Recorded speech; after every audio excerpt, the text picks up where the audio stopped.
al ex premier Aníbal Torres. ¿Cómo está? Buenos días y muchísimas gracias por esta entrevista, doctor. Muy buenos días, señora Mayra. Muchas gracias por la invitación. La verdad que este momento coyuntural en la que atravesamos, en la que atraviesa el Perú, es muy difícil.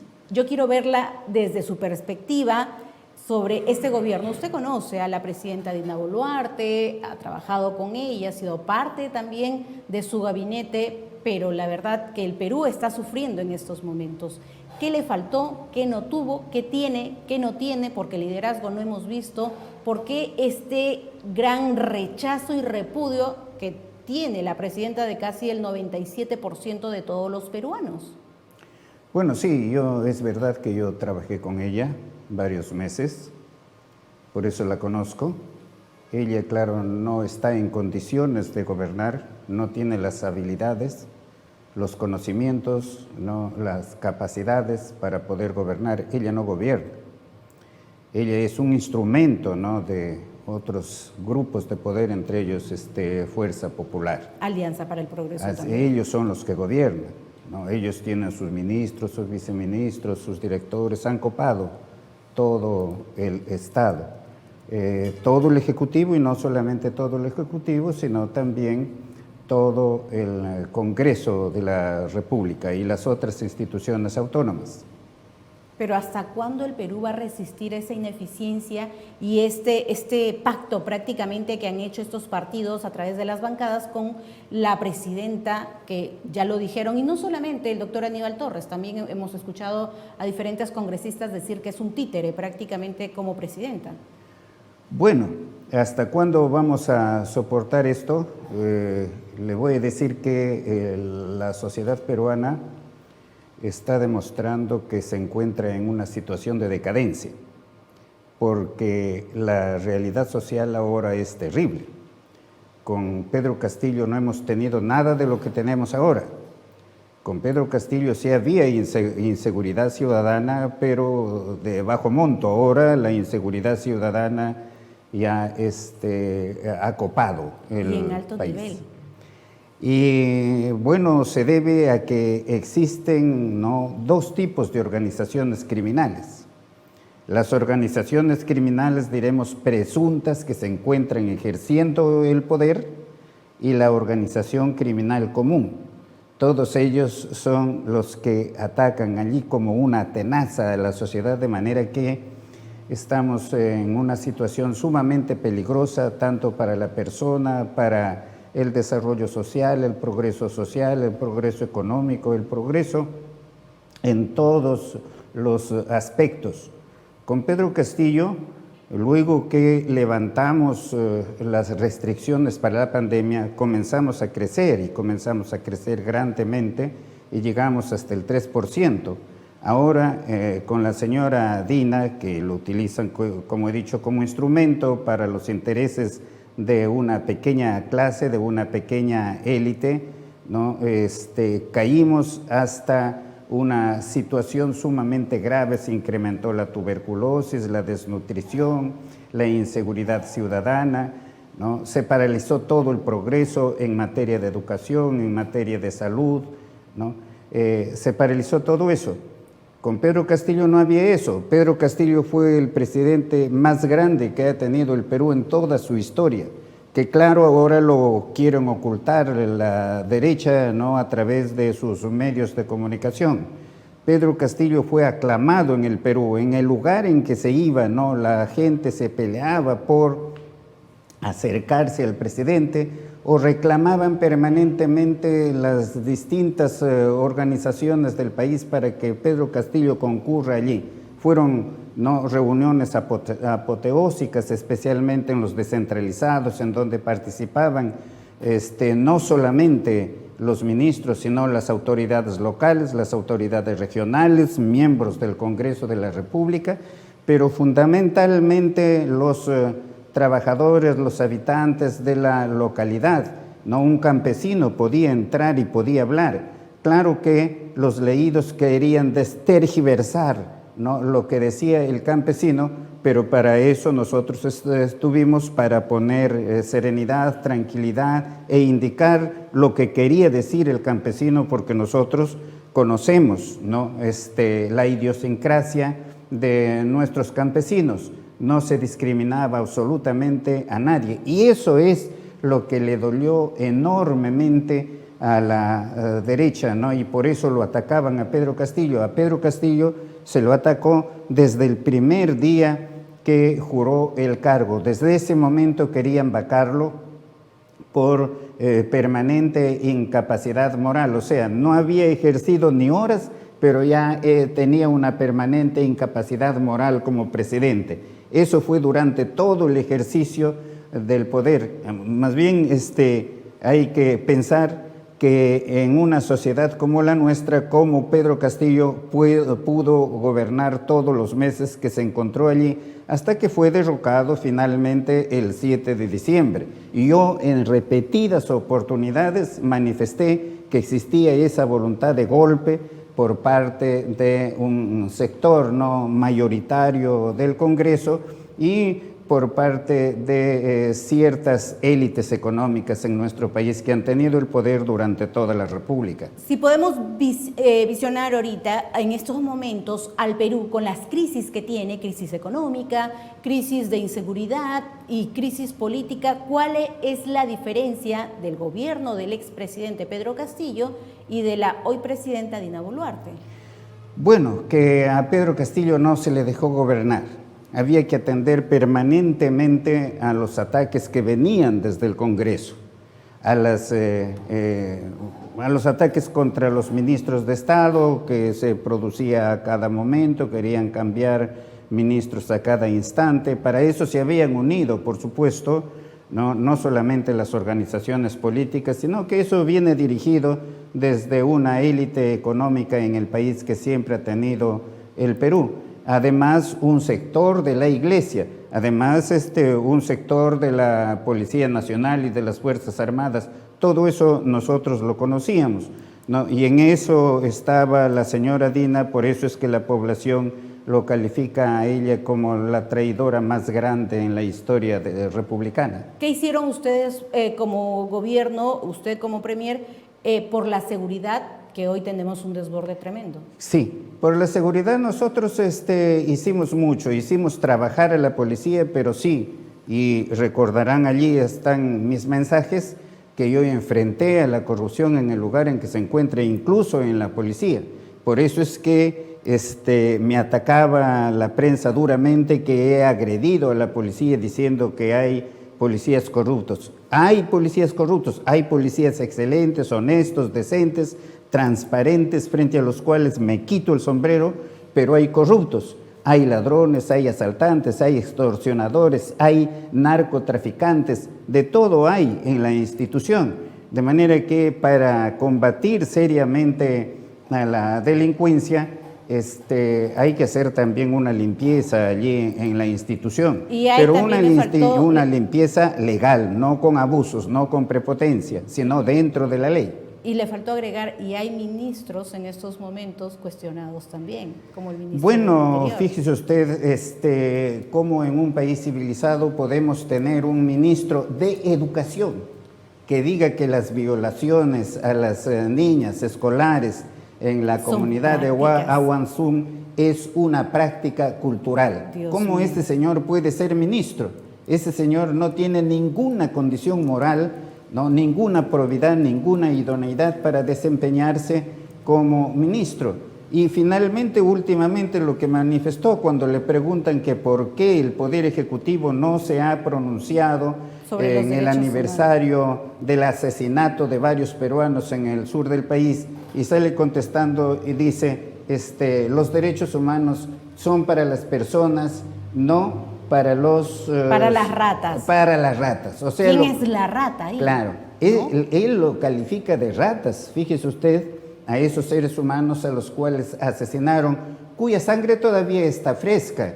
Por eso es que la movilización, ¿no?, de la población que se produce a cada instante tiene adelante, por supuesto, a esos mártires de la independencia, diríamos, del Perú, porque el Perú en 1821 no fue independizado para una cierta clase, fue un cambio solamente de gobierno de los españoles originarios que vinieron a los españoles criollos, que fueron incluso mucho peores, ¿no?, para la sociedad.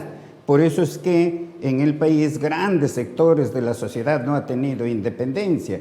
Usted, señora, váyase a su lugar, ¿no?, de donde usted proviene, camine por el campo, camine por la población, ¿y qué va a encontrar? Gente, ¿no?, sin cultura, gente que no ha tenido una buena calidad de educación, gente que no tiene derecho a la salud, gente que no tiene derecho a la habitación, gente que no tiene ni siquiera derecho a vestirse, gente que está descalza allí, gente mal alimentada, ¿no?, gente enfermiza. Esa es la mayoría de la población en el Perú. Por eso es que esa gente es la que aclamaba a Pedro Castillo. Y eso es lo que le dolía a la derecha. Y entonces nosotros no teníamos como programa, dentro de nuestro programa, el trabajar para acercar las diferencias, para terminar con el extremo racismo que existe en el Perú, porque hay un racismo extremo en el Perú, con la discriminación, ¿no? Entonces, ¿qué contestó la derecha con sus grandes medios? Y hasta ahora lo repiten y dicen que nosotros hemos dividido a los peruanos. O sea, ellos querían tenerlo dividido al Perú en esas clases sociales, ¿no?, discriminatorias, racistas, por unos 200 años más, por unos 200 años más, ¿no? Nosotros, por supuesto, hemos puesto a la luz esa realidad, la gente ha despertado y la gente va a luchar por su independencia. Usted hablaba de la precariedad o la brecha social que existe dentro del sector salud, dentro del sector educación. ¿Pudieron ustedes lograr un avance para poder tener un cierre de alguna manera de estas brechas sociales? Comenzamos a trabajar, por supuesto que eso no se soluciona de la noche a la mañana, pero comenzamos a trabajar. No, refaccionamos gran cantidad de colegios que la prensa no difundía, no difundía, pero está allí, es una realidad que está allí, que no lo van a poder borrar. Comenzamos a trabajar, ¿no?, con los hospitales, visitábamos los hospitales, encontrábamos que no hay tal o cual máquina para hacer los exámenes. El presidente disponía inmediatamente que se adquiera esa máquina, o decían, señor, aquí no tenemos un médico de tal especialidad. El presidente disponía que inmediatamente no se cubre esa plaza con un médico especialista. Realmente allí hay que hacer muchísimo, para eso hay que conocer, ¿no? Hay que hacer... ¿Conoce la presidenta Dina Boluarte? No, ella, como le digo, ella ha trabajado conmigo, ella no está en condiciones, ¿no?, de conocer la realidad nacional, no conoce eso. En los consejos de ministros no tuvo ninguna... ¿Tuvo efectividad como ministra? Ninguna participación trascendente, absolutamente, salvo una. Cuando teníamos que ya levantar las restricciones por la pandemia, yo había revisado, por supuesto, lo que ha ocurrido en Inglaterra, Francia, Italia, y entonces tomamos la decisión de que hay que levantar ya las restricciones, pero para eso se requería de un acuerdo de ministros. Citamos al ministro de Salud y a los trabajadores de salud, a todos ellos, y todos ellos, por supuesto, se oponían, ¿no? Y yo recuerdo todavía que yo les manifesté en un momento un poco tenso, les dije, ¿ustedes creen que ustedes saben más que los médicos ingleses, que los médicos franceses, que los médicos italianos?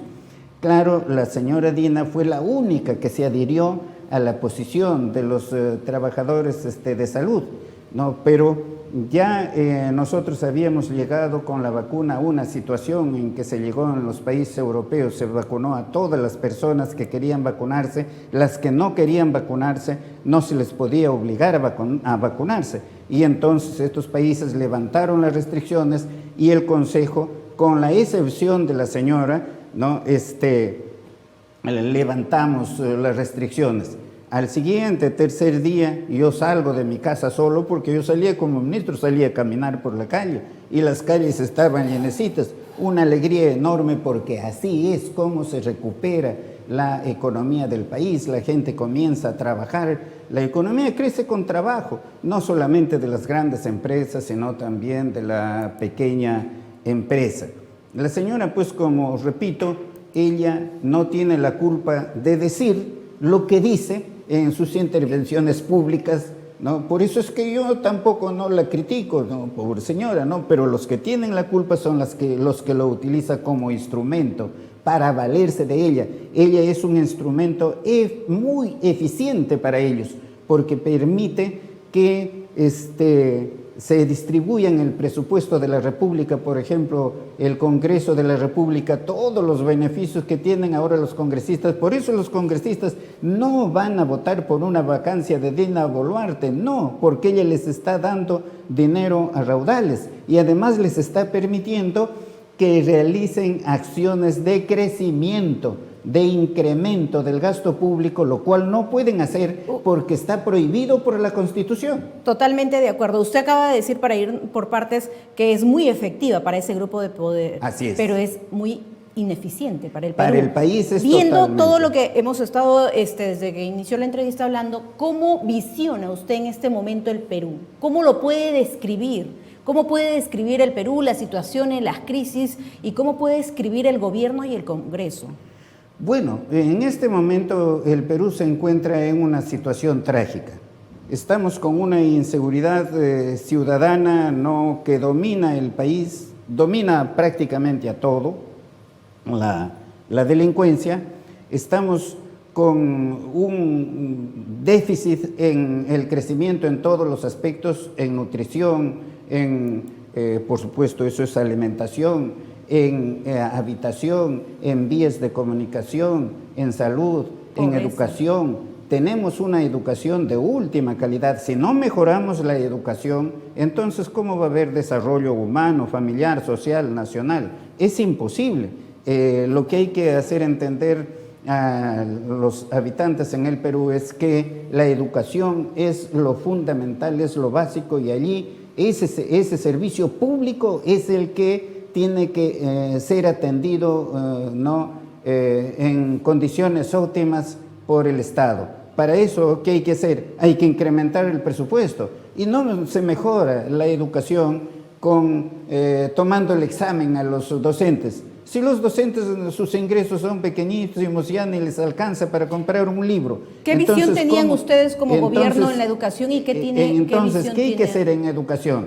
En educación, ¿no? La calidad de la educación, por supuesto, requiere de calidad de profesores, y eso requiere prepararlos. Hay que comenzar a prepararlos, ¿no? Por lo menos en 3 meses que se puede dedicar de vacaciones, prepararlos bien. Como en el Perú tampoco tenemos los profesionales eficientes. Prepararlos, capacitar a los profesores, pero ¿con qué dinero? ¿Con el del Estado?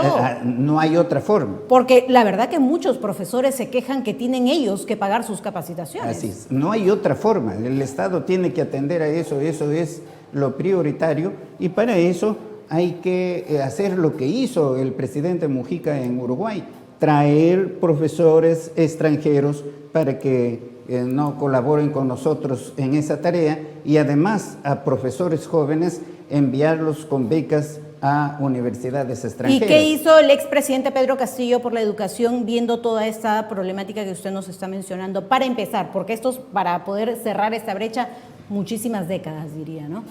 No es que se requieran muchísimas décadas. Otros países se han encontrado en materia de educación tal y cual nos encontramos nosotros, y a veces en peores situaciones, pero lo han logrado entre 10 y 15 años. 10 y 15 años es suficiente. 2 décadas se podría modificar. Así es suficiente para hacer estas modificaciones, pero se requiere de voluntad.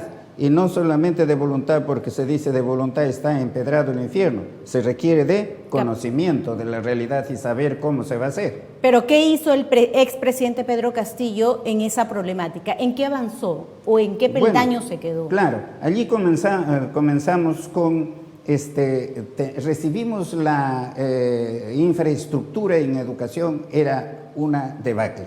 Entonces había que poner en condiciones, ¿no?, de servir a la educación a los locales escolares, comenzamos a trabajar en todos los sitios del Perú con la refacción de los locales, con implementar laboratorios, incluso creando campos deportivos. Yo recuerdo que en un pueblito en la frontera con Brasil encontramos que todo era un desastre. Ah, no, digo, aquí esto se tiene que mejorar. Hicimos un colegio, una gran unidad escolar, con todos sus beneficios, sus salones en excelentes condiciones, sus campos deportivos en excelentes condiciones. No tenía nada que envidiar a un colegio de San Isidro de Lima. Y esas cosas es lo que le mortificaba a la derecha, porque decían, ¿no?, que por qué estamos haciendo esos gastos en esos lugares. Ahora esos lugares están abandonados, por supuesto,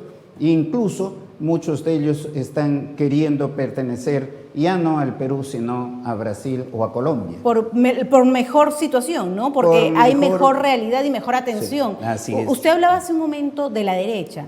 La verdad que yo en este momento no creo en la ideología política, ni derecha, ni izquierda, ni centro. Los tres, prácticamente las tres ideologías se juntaron y lo que estamos viendo son actuaciones, incluso muchas de ellas presuntamente delictivas. Se perdió la ideología política, se perdió la ética, la moral, se perdieron los valores, perdimos prácticamente toda esa intención de hacer política y se transformó en puros politiqueros que buscan beneficiarse ellos mismos.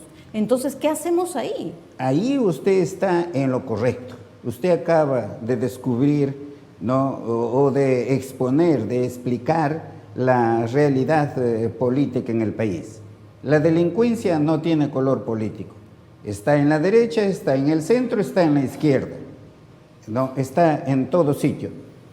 Hay la corrupción política en el Estado y hay también la corrupción particular en las empresas. Lo hay, ¿no? De manera que afrontar ese problema no es fácil.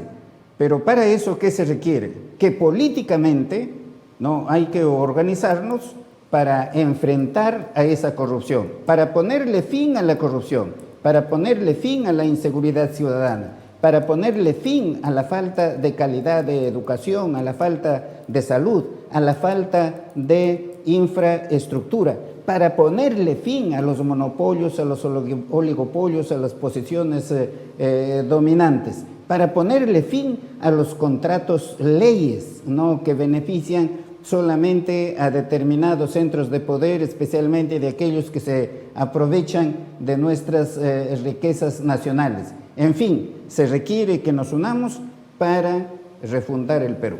Pero ahora, con todo lo que usted nos está mencionando, nos retrae las leyes aprobadas en favor de las grandes empresas, exonerando de impuestos a agroexportadores como a los de la ley Klimper, a varias empresas mineras. Entonces, ¿de qué estamos hablando? ¿Se está gobernando para un grupo o se está gobernando para todo el país? Las leyes en favor de la delincuencia. Se están haciendo leyes en favor de los delincuentes, abriéndole paso a todas las actividades ilícitas, el narcotráfico, la trata de personas, y teniendo una ley preliminar en caso de no fragancia, que todavía no es publicada, favoreciendo justamente a amistades o a cercanía de la presidenta Dina Boluarte. ¿Cómo vamos a nivelar lo que usted nos está mencionando si tenemos lo opuesto a esto? ¿Y por qué decía hace un momento que no hay ideología política? Porque Perú Libre, que se vendía como un partido de izquierda, extrema izquierda, y Fuerza Popular, extrema derecha, se juntaron todos, se metieron todos en el mismo saco prácticamente para promulgar estas leyes que le estoy manifestando. Correcto, esa es la pura verdad. No se gobierna para el pueblo. Se gobierna para intereses particulares. ¿Intereses particulares de quién? De los propios gobernantes y de la élite. Solamente para ellos se gobierna.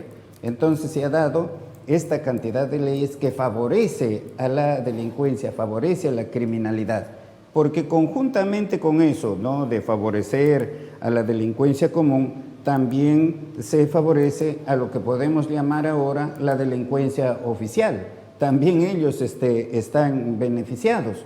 Una corrupción enorme que no tiene ya límites, al extremo, ¿no?, que se dice, ¿no?, yo digo presuntamente, se dice que el Congreso de la República es un prostíbulo. Por ejemplo, ese caso ¿se va a investigar? No se va a investigar. Se harán los que investigan, los que ven alguna cosita allí, pero entre ellos no se van a cubrir, ese caso no se va a investigar. Estamos hablando ya de otras cosas más fuertes, doctor Aníbal. Estamos hablando no solamente de un gobierno que tiene presunción de cosas como corrupción o ese tipo de situaciones que se ha visto en anteriores gobiernos. Estamos hablando que hay vinculación de asesinatos con el poder legislativo, presuntamente, y también vinculación con el poder ejecutivo como un asesinato o como un suicidio, como lo quieran llamar, que evidentemente fue un asesinato,